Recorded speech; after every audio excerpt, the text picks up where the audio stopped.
Imagine walking into a gleaming airport showroom, ready to make a lifelong dream come true, buying your own private jet. That was Samuel, a hardworking black man whose calloused hands told a story of years spent building his success from the ground up. But instead of a welcoming handshake, Samuel faced a barrage of sneers, insults, and blatant racist prejudice from the slick salespeople and wealthy patrons who judged him solely by his humble clothes. Would their cruel assumptions shatter his dream before it could even take flight? This powerful story chronicles Samuel's quiet dignity turning into fierce determination, a stunning confrontation that left jaws on the floor, and a gripping courtroom battle led by his own son. Will injustice prevail, or will Samuel soar above the hate? Stick around to witness this incredible fight for respect and dignity unfold. Where are you watching this video from? Share in the comments below and hit subscribe so you don't miss the stunning conclusion. The polished chrome and glass of the private jet showroom at Central Airport gleamed under the afternoon sun, a stark contrast to the dusty, dependable pickup truck Samuel had just parked nearby. Samuel, a black man whose life had been etched onto his sun-kissed skin and calloused hands by decades of hard work on his farm, took a deep breath. Today wasn't about blending in, it was about claiming a dream he'd nurtured through countless seasons of planting and harvesting. His muddy work boots, faded denim overalls, and a simple, well-worn cap might have seemed out of place against the backdrop of sleek, million-dollar aircraft, but Samuel's focus was singular. He was here to buy a plane. As he pushed open the heavy glass doors, the cool, conditioned air and the scent of expensive leather and polish met him. Inside, gleaming private jets were arranged like sculptures in a gallery, their flawless surfaces reflecting the bright, recessed lighting. The quiet hush of the expansive space was broken only by the soft click of his boots on the marble floor. Every step seemed to echo, drawing eyes. Heads turned, conversations paused, but the attention wasn't born of simple curiosity. It was cold, appraising, and thick with unspoken judgment. Salespeople in impeccably tailored suits, lounging near desks or standing by the aircraft, glanced up. Their initial professional smiles faltered, replaced by thinly veiled disdain as they took in Samuel's attire. One young salesman, impeccably dressed with slick back hair and an air of entitled importance, visibly frowned. His name was Greg, and his expression made it clear he considered Samuel's presence an unwelcome intrusion, an error in the carefully curated luxury of the showroom. He exchanged a look with a colleague, a slight shake of his head conveying disbelief and annoyance. Elsewhere, potential customers, draped in designer clothes and dripping with jewelry, didn't bother hiding their reactions. A woman standing near a gleaming white jet whispered audibly to her companion, "What on earth is he doing here? Looks like he wandered off the farm." A condescending chuckle followed her remark, grating on Samuel's ears. Samuel felt the weight of every stare, heard the sting in every whisper. The air crackled with a racist undercurrent he knew all too well. It wasn't just that he looked different from their usual clientele, it was the assumption that his difference automatically disqualified him. He knew he didn't fit their narrow image of wealth, no Rolex, no Italian suit, no luxury sedan waiting outside. But the sweat on his brow represented years of toil, smart investments, and sacrifices that had brought him here, checkbook ready. Instead of retreating under the barrage of judgment, Samuel squared his shoulders, lifted his chin slightly, and kept his gaze steady. He wouldn't let their prejudice diminish this moment. He had earned the right to be here as much as any of them. He walked slowly towards the display area, his eyes drinking in the lines of a small, elegant jet parked near the center. Its polished fuselage shone like dark obsidian. This wasn't just metal and machinery to Samuel, it was a symbol of freedom, of success achieved against odds, a tool to connect his sprawling farm operations more efficiently. He reached out a hand, his rough fingers gently tracing the cool, smooth curve of the wing. He felt the precision, the power held within its design. This was it. This was the dream taking tangible form. But the quiet moment of connection was short-lived. From a seating area furnished with plush leather sofas, the murmurs grew bolder. "He's probably just here to gawk," muttered a middle-aged man, loud enough for Samuel to overhear easily. "Maybe take a picture to show his buddies back home," Another man chimed in, probably thinks he can just walk in and kick the tires like it's a used car lot. Samuel's jaw tightened.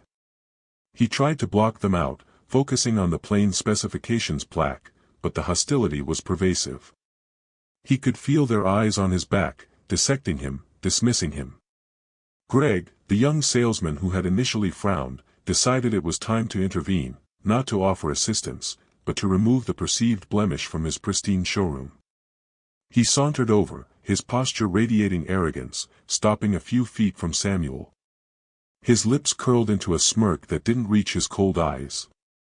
"Excuse me," Greg began, his tone dripping with condescension, deliberately loud. "Are you sure you're in the right place?" He let his gaze sweep pointedly over Samuel, from the worn cap down to the muddy boots. "This is a private aircraft showroom, you know. Not the bus station." The insult was blatant, designed to humiliate. Samuel turned slowly, meeting Greg's challenging stare. He didn't raise his voice, didn't rise to the bait. He simply held the salesman's gaze, his silence a quiet refusal to be drawn into Greg's game. He rested his hand lightly on the plane's wing again, drawing a measure of calm from its solidity. This silence, however, only seemed to embolden Greg. He took a step closer, invading Samuel's personal space. "Look," Greg continued, his voice taking on a harder edge, "maybe you'd find something more suitable down at the tractor supply store. We deal with serious clients here. People who understand value and, frankly, have the means." The implication was clear. Samuel, being a black man dressed as a farmer, couldn't possibly be a serious client or possess the necessary means. The overt prejudice hung heavy in the air. Other customers watched with detached amusement, like spectators at an uncomfortable, yet somehow expected, drama. The woman who had whispered earlier now smirked openly. Samuel heard another comment drift over, "Maybe he's looking for a job cleaning the planes." Laughter followed, sharper this time. The comments weren't just about his clothes anymore, they were steeped in racial stereotypes about who belonged in spaces of wealth and power. They saw a black farmer and saw only limitations, impossibility. They couldn't conceive of the reality, a successful businessman standing before them, ready to make a multi-million-dollar purchase. Samuel clenched his fists momentarily, the injustice burning, but he forced himself to relax. Losing his temper would only play into their prejudiced narrative. He had a dream to pursue, and he wouldn't let their ignorance derail him, not yet. The challenge, however, was just beginning. A 2. Samuel stood his ground, the smooth metal of the plane cool beneath his fingertips, a small anchor in the swirling currents of hostility. Greg's smug face lingered in his peripheral vision, the salesman having stepped back slightly, satisfied with his verbal assault, clearly expecting Samuel to retreat in shame. The whispers around the showroom continued, a low buzz of derision. "Can you imagine?" one woman stage whispered. "The nerve of some people." Samuel focused on the intricate details of the cockpit visible through the window, trying to hold on to the excitement that had brought him here, but the constant chipping away at his dignity was taking its toll. He felt isolated, targeted, his dream momentarily overshadowed by the ugliness of their prejudice. He ran a hand across the control panel's depiction, imagining the flight ahead, the freedom of the open skies, a stark contrast to the suffocating judgment within these walls.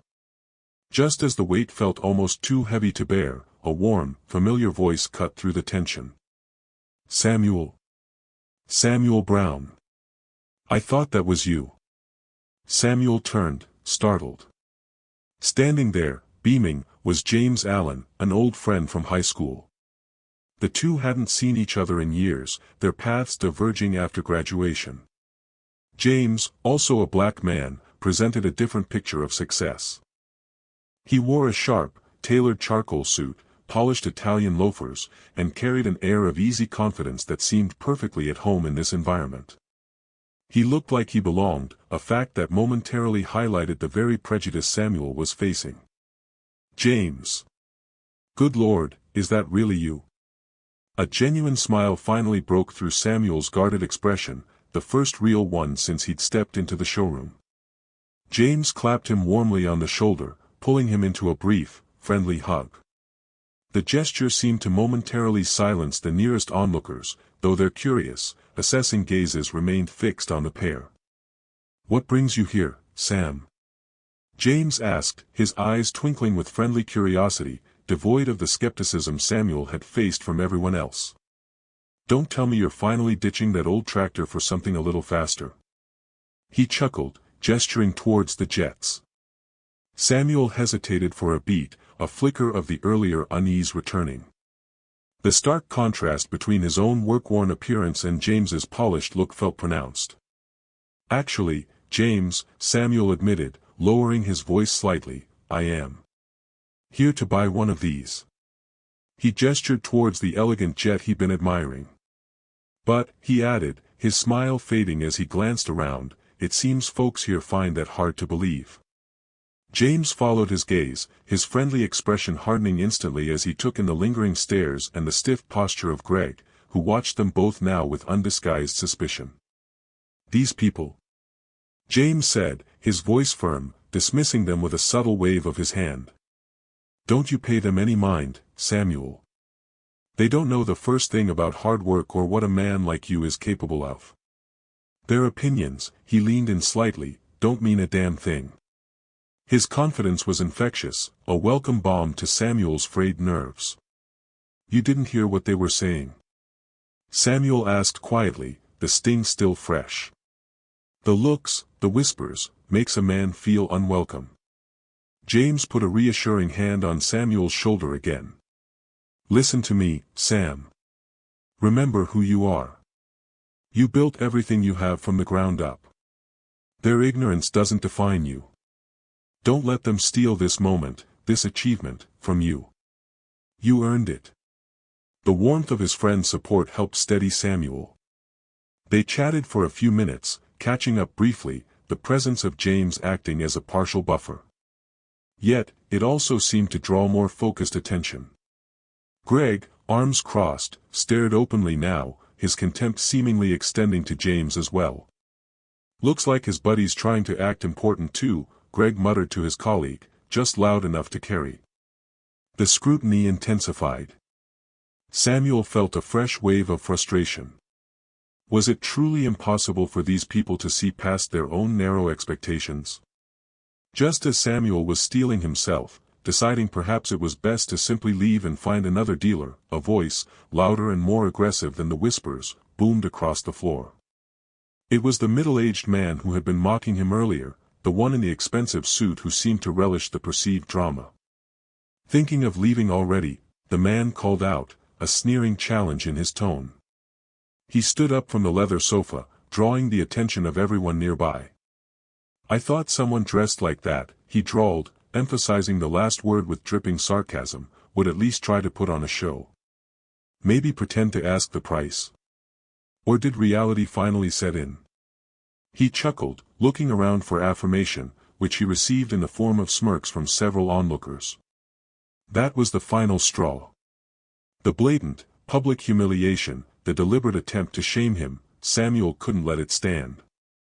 The quiet dignity he had clung to now solidified into cold resolve. James frowned, stepping forward protectively, but Samuel put a hand on his arm, stopping him gently. This was his battle to finish. Slowly, deliberately, Samuel turned and walked back towards the man, his footsteps measured and firm on the marble floor. The showroom fell completely silent. Every eye was on him. The man, momentarily surprised by the direct confrontation, quickly recovered his sneering mask. "You wanted a show?" Samuel asked, his voice low but carrying clearly in the sudden hush. It wasn't angry, but it held an undeniable weight, an authority that instantly commanded attention. "You wanted me to prove something?" His eyes, steady and unwavering, met the older man's gaze. The man shifted slightly, perhaps not expecting such directness. "Well," the man stammered, trying to regain his footing, "let's just say talk is cheap. We all know you don't belong here. Why pretend otherwise?" A very faint, almost imperceptible smile touched Samuel's lips. It wasn't amusement, it was the quiet confidence of a man who knew his worth, regardless of external judgment. "You're right," Samuel agreed softly, the quiet affirmation momentarily confusing the onlookers. "Talk is cheap." Then, slowly, deliberately, Samuel reached inside the bib pocket of his overalls. All eyes followed his hand. He withdrew a folded checkbook and a pen.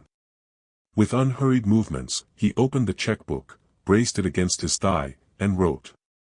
The scratching sound of the pen seemed unnaturally loud in the silence. When he finished, he tore the check out carefully along the perforation. He held it up, not flamboyantly, but clearly, so the figures were visible. Gasps rippled through the room. The amount written on the check was precise, matching the exact listed price of the elegant jet Samuel had been admiring just moments before. The middle-aged man's jaw literally dropped. His face flushed crimson, his earlier arrogance evaporating into stunned disbelief. Greg, the salesman, froze, his hand gripping the edge of a display stand, his face a mask of shock and dawning horror. The smirks on the faces of the other customers vanished, replaced by wide-eyed embarrassment and confusion. The silence stretched, thick and heavy. Samuel held the check out towards the speechless middle-aged man. "You wanted proof," Samuel stated, his voice still calm but now laced with steel. "Here it is. Money talks, doesn't it? And unlike your opinions, it actually holds value." He didn't wait for the man to take it, knowing he wouldn't dare. He folded the check carefully and tucked it back into his overalls. He swept his gaze across the room, meeting the eyes of those who had scorned him. Their gazes now skittered away, unable to meet his. "Let me be clear," Samuel said, his voice resonating with quiet power. "I came here today to buy an airplane. I have the means. I have the right. What I don't have is any intention of giving my business to people who treat others with such blatant disrespect. Your assumptions," he locked eyes with Greg, "and your racist attitudes have just cost your company a significant sale." He turned to James. "Let's go, my friend. There are other dealers who understand the meaning of customer service and basic human decency." Without a backward glance, Samuel and James walked towards the exit, leaving behind a showroom filled with stunned silence, choked apologies that never formed, and the heavy weight of profound, costly regret. 3. Walking out of the gleaming showroom and into the bright sunshine, Samuel felt a complex mix of emotions.